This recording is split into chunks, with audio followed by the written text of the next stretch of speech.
Alors, dans cette vidéo, je vais vous montrer comment on peut tenir compte des revenus non conventionnés ou autres dans Orthofinance. Ce qui se passe, c'est que en tant que professionnel de santé, la plupart du temps, vous pouvez facturer des actes qui sont conventionnés, qui sont dans la nomenclature. Mais il y a des cas où les actes ne sont pas conventionnés. Je vous donne des exemples. Si vous êtes podologue, la plupart de vos actes ne sont pas forcément conventionnés. Si vous êtes orthophoniste, vous pouvez avoir parfois des activités annexes, par exemple une activité de coaching ou une activité de vente, et ces activités-là, elles ne sont pas soumises à la convention, donc elles sont soumises à des cotisations URSSAF qui sont différentes. Maintenant, on peut en tenir compte dans Orthofinance, et je vais vous expliquer comment faire.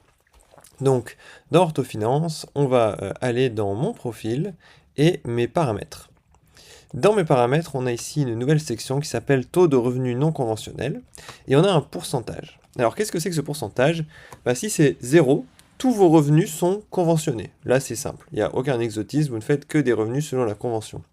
Si vous mettez 100%, ça veut donc dire que l'intégralité de vos revenus ne sont plus conventionnés. Donc typiquement, si vous êtes déconventionné, c'est le cas.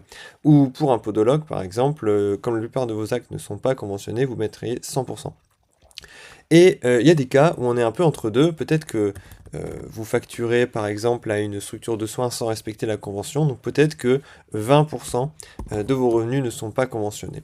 Donc là, on ne va pas rentrer directement la valeur des revenus conventionnés, on va prendre un pourcentage parce que c'est beaucoup plus simple et ça permet de faire des scénarios, par exemple pour mettre 30% si on n'est pas très serein ou 20% si on est assez serein sur ces revenus non conventionnés. Donc il suffit de rentrer ce pourcentage-là et de valider.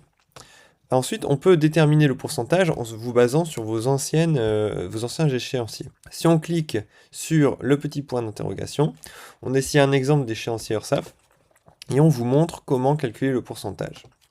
En fait, simplement, on voit que sur une base de calcul totale à 60 000, qu'on peut trouver dans la ligne des allocations familiales ou d'autres, ça c'est l'ensemble de vos revenus, on doit parfois payer une contribution additionnelle maladie. Ici, c'est 15 000.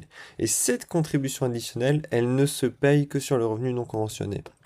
Donc, si on fait 15 000 moins divisé par 60 000, on obtient 25%. Donc, dans le cas de cette personne, 25% de ses revenus ne sont pas conventionnés. Donc, à vous de calculer votre fraction de revenus conventionnés et l'intégrer dans cette partie-là des préférences, taux de revenus non conventionnels. Ce qui se passe, c'est ensuite, ça va vous appliquer un taux d'URSSAF qui est supérieur, mais au moins, maintenant, vous pouvez en tenir compte de manière automatique dans Orthofinance.